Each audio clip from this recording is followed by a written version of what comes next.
औज़ुबिल्लाहि मिनश्शैतानिर्रजीम। बिस्मिल्लाहिर्रहमानिर्रहीम। लक़द मन्नल्लाहु अलल मुअ्मिनीन इज़ बअस फ़ीहिम रसूलन मिन अनफुसिहिम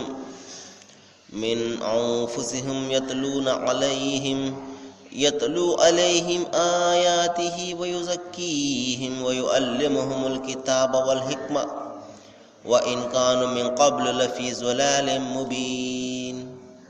सदक़ल्लाहुल अज़ीम।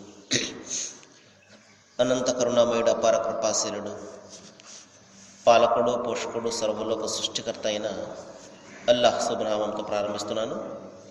సోదర సోదరిమణులారా, అయ్యలారా, అమ్మలారా, అస్సలాము అలైకుం రహమతుల్లాహి వబరకాతుహు.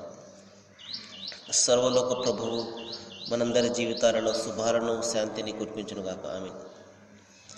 ఇంతవరకు మనము మానవులందరి మార్గదర్శక గ్రంథం విశ్వప్రభు అల్లాహ్ మానవాళి కోసం అవతరింపజేసినటువంటి చివరి మార్గదర్శక దైవ గ్రంథం దివ్య ఖురాన్ నుండి 3వ అధ్యాయం 164వ వాక్యం యొక్క అరబీ మూలంను వినడం జరిగింది. సోదరులారా, ఈ వాక్యంలో దైవం తన చివరి ప్రవక్త, మహాప్రవక్త, మనందరి కోసం వచ్చినటువంటి ముహమ్మద్ సల్లల్లాహు అలైహి వసల్లం వారి యొక్క ఆయనను ఎందుకు పంపించడం జరిగింది, ఆయన చేసినటువంటి పనులు ఏమిటి ఇత్యాది విషయాల గురించి సృష్టి ప్రభు ఇక్కడ తెలియజేస్తున్నాడు. చూడండి, వాస్తవానికి అల్లాహ్ విశ్వాసులకు మహా ఉపకారాన్ని చేశాడు. స్వయంగా వారి నుండే వారి మధ్య ఒక ప్రవక్తను లేపాడు. ఎందుకంటే అంధకారంలో కొట్టుమిట్టాడుతున్నటువంటి ఆ సమాజంలో నీతికి న్యాయానికి ఏమాత్రం కూడా స్థానం లేనటువంటి భయంకరమైనటువంటి ఆ సమాజంలో మరి ఎక్కడ కూడా ఆశ అనే లేనటువంటి ఆ సమాజంలో, ఆ పరిస్థితుల్లో సృష్టి ప్రభువు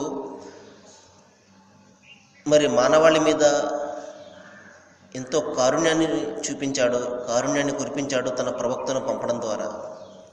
ఒకవేళ తన చివరి ప్రవక్తను పంపకపోతే సోదరులారా, మానవాళి అంతా కూడా మరి రకరకాలైనటువంటి మార్గాలను కల్పించుకుని మరి మార్గాన్ని తప్పిపోయి అదే విధంగా ఉండిపోయేవారు. మరి మనం చూస్తాము, ప్రవక్త ముహమ్మద్ సల్లల్లాహు అలైహి వసల్లం వారి కంటే ముందు 500 సంవత్సరాలకు ముందు క్రీస్తు యేసు స్పష్టమైనటువంటి సందేశాన్ని ఆయన అందజేయడం జరిగింది. ఇజ్రాయెల్ జాతి వారి వద్దకు ఆయనను దైవం ప్రవక్తగా పంపాడు. స్పష్టమైనటువంటి సందేశాన్ని ఆయన ఇవ్వడం జరిగింది.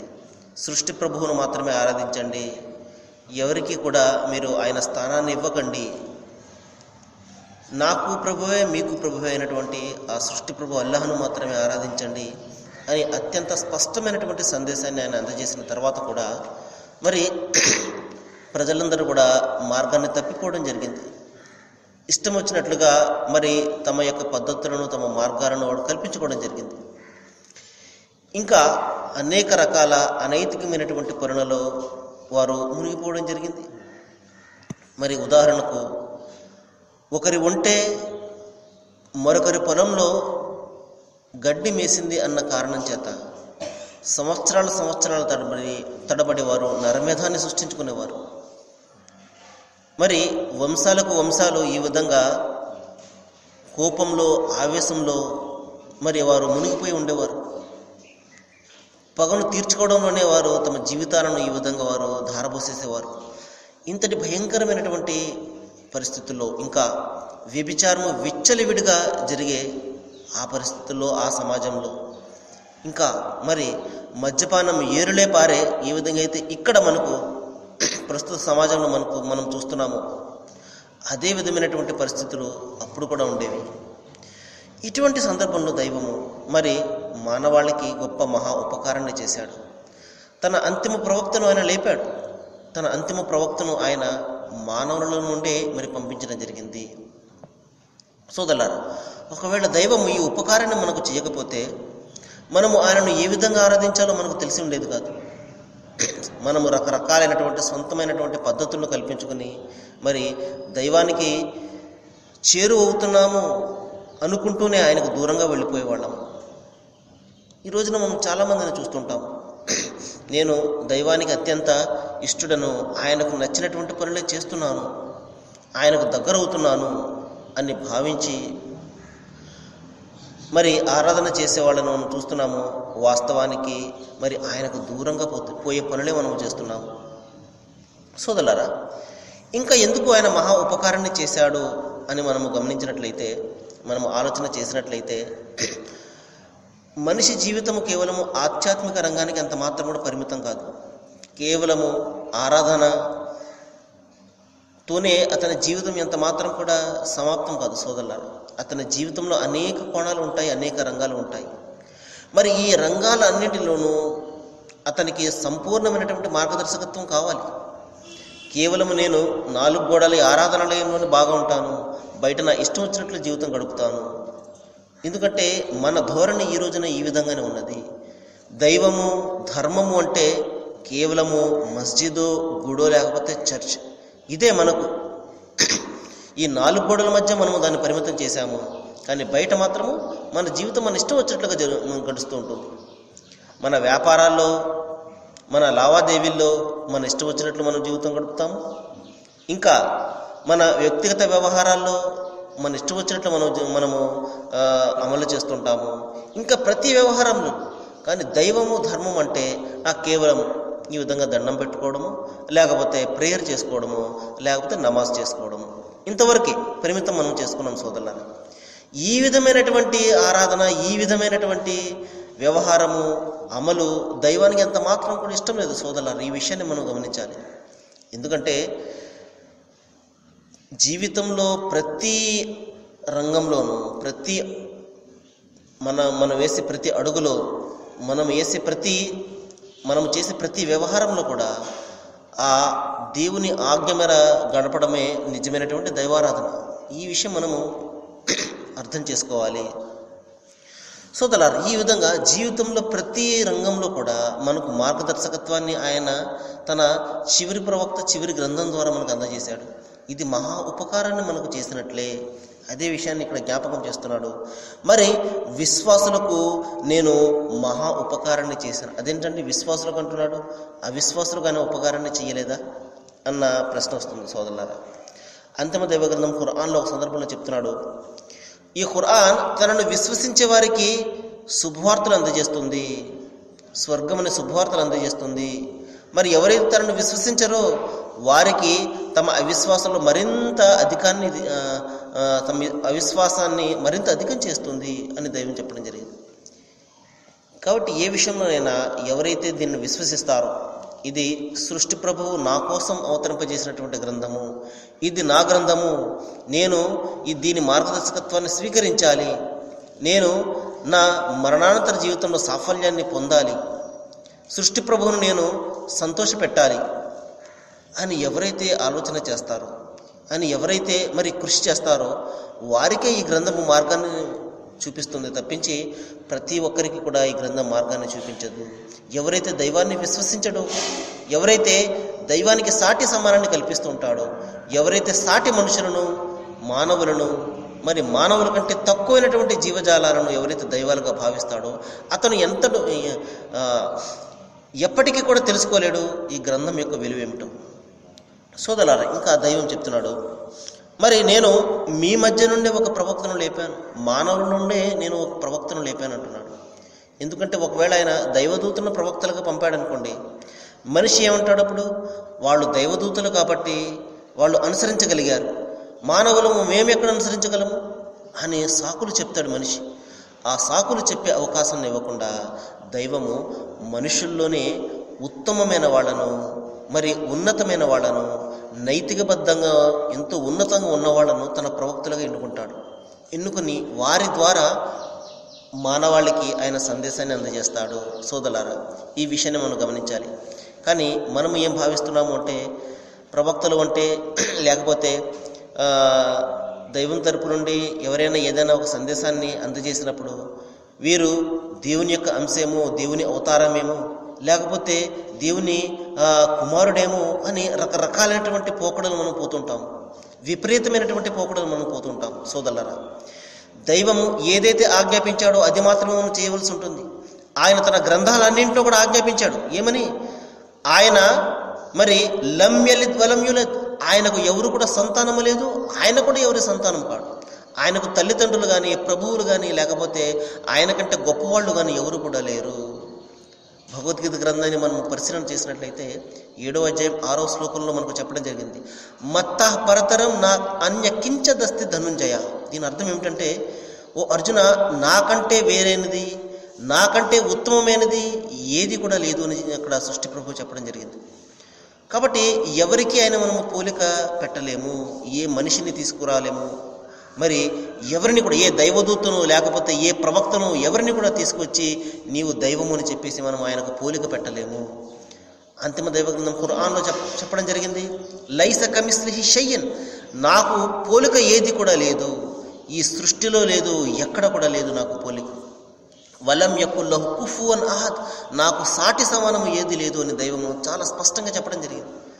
కాబట్టి మనము ఈ విషయాన్ని అర్థం చేసుకోకుండా సాటి మనుషులను దైవం యొక్క స్థానం ఇవ్వడము, ఇంకా ప్రవక్తలను తీసుకొచ్చి దైవం యొక్క స్థానం ఇవ్వడము, దైవదూతలను దైవాలుగా భావించడము ఇత్యాది విపరీతమైనటువంటి పోకడల్లో మనం ఎంత మాత్రం కూడా పోకూడదు సోదరులారా.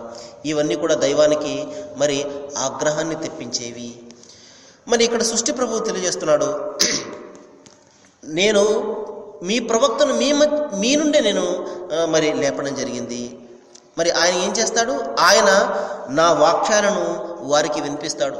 ఆయన సొంతంగా ఏది కూడా కల్పించడు సోదరులారా.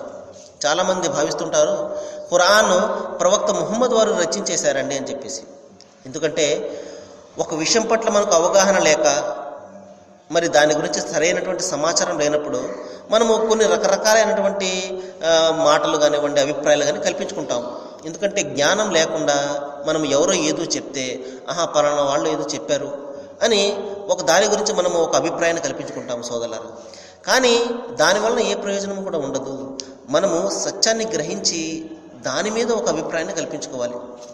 ఎవరో ఏదో చెప్తే మనము దాని ఆధారంగా ఒక అభిప్రాయాన్ని మనం ఎంత మాత్రం కూడా కల్పించుకోకూడదు. సరే, ఇప్పుడు మనకు అంతిమ దైవగ్రంథం ఖురాన్ను ప్రవక్త ముహమ్మద్ వారు రచించేశారు అని ఎవరైనా చెప్పారనుకోండి, ఒకసారి మనం ఆలోచన చేయాలి, నిజంగా వాస్తవానికి ఈ విధంగా మరి ఇది సత్యమా కాదా అని. ఉదాహరణకు చూడండి, ప్రవక్త వారు రాయడము చదవడము రానటువంటి నిరక్షరాస్యుడైనటువంటి వ్యక్తి. ఇటువంటి వ్యక్తి ఈ మొత్తం అరబ్బు సాహిత్యంలోనే మరి గొప్ప గొప్ప మహాపండితులు సైతము రాయలేనటువంటి ఈ గొప్ప కావ్యాన్ని, ఈ గొప్ప గ్రంథాన్ని ఆయన ఒక రాయడం రానటువంటి ఒక వ్యక్తి ఏ విధంగా రచించేశాడు అనేది మనం ఆలోచన చేయాలి. ఇంకా అంతిమ దైవగ్రంథం ఖురాన్లో ఒక సందర్భంలో దైవం ఒక ఛాలెంజ్ను చేయడం జరిగింది. అదేమిటంటే, వఇన్ కుంతుం ఫీ రైబిన్ మిమ్మా నజ్జల్నా అలా అబ్దినా ఫాతూ బి సూరతిం మిన్ మిస్లిహి, నేను నా దాసునిపై అవతరింపజేసినటువంటి గ్రంథము అది దైవ గ్రంథమో కాదో అని మీకు సందేహం ఉన్నట్లయితే ఇటువంటి ఒక గ్రంథాన్ని రచించి తీసుకురండి అని దైవం ఛాలెంజ్ చేయడం జరిగింది. ఒకవేళ ఈ గ్రంథము మానవ విరచితమైతే, మనుషులు రచించిందే అయితే, ప్రతి ఒక్కరు కూడా పండితులు ఆ పని చేయగలరు, వాళ్ళు గ్రంథాన్ని రచించగలరు. మీరు ఈ విధంగా ఈ గ్రంథము మానవ గ్రంథము అని మీరు భావిస్తున్నట్లయితే ఇటువంటి గ్రంథాన్ని ఒకటి రచించి తీసుకురండి అని దైవం ఛాలెంజ్ చేయడం జరిగింది. ఎవరు రచించగలరు సోదరులారా? ఉదాహరణకు ఈ భూమి దైవానిది, ఆయన ఈ భూమి నాది అని చెప్పగలిగాడు.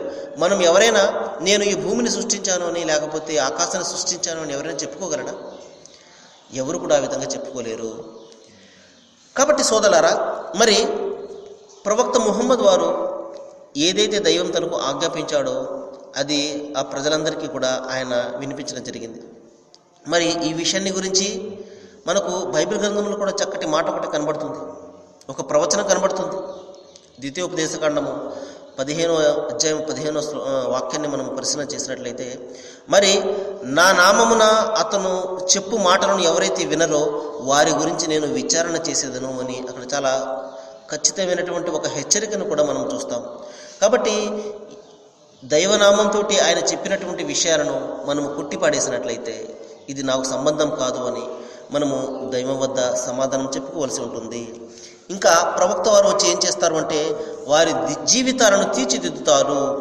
వారు అవినీతిలో, అక్రమాలలో, అన్యాయాల్లో, అశ్లీలతలో కూరుకుపోయి ఉన్నారు. అటువంటి వారి జీవితాలను ఆయన ప్రక్షాళన చేస్తాడు. మద్యపానం నుండి మరి వారిని విముక్తులను చేస్తాడు.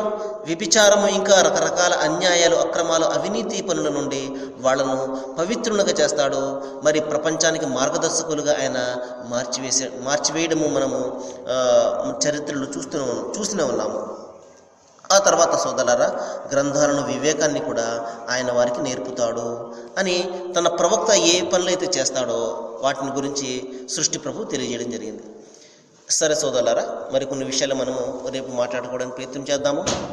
మరి ఈ రోజున 10వ తరగతి పరీక్షలు కూడా ప్రారంభమవుతున్నాయి. చూస్తూనే పిల్లలు పెద్దవాళ్ళు అయిపోయారు. మరి మనము చూస్తూనే ఉన్నాము, తల్లి చేయో లేకపోతే తండ్రి చేయ పట్టుకుని బుడిబుడి నడకలు వేసుకుంటూ మరి స్కూళ్ళకు వెళ్ళినటువంటి మన పిల్లలు 15 ఏళ్ళు ఈ విధంగా గడిచిపోయాయి. 10th క్లాస్కి వచ్చేసారు, పరీక్షలు ఈ రోజున రాస్తున్నారు. మరి సోదరులారా, మరి నేను పిల్లలందరికీ కూడా విజ్ఞప్తి చేస్తున్నాను, తల్లిదండ్రులు ఏ ఆశలైతే మీ మీద పెట్టుకున్నారో వాటిని మీరు ఎంత మాత్రంలో గుమ్ము చేయడానికి ప్రయత్నం చేయకండి. తల్లిదండ్రుల యొక్క మనసును ఎంత మాత్రం కూడా ఎప్పుడు కూడా నొప్పించకండి. కష్టపడండి. ఎప్పుడైతే కష్టపడతారో నిస్సందేహంగా దైవము మీ వెంటే ఉంటాడు.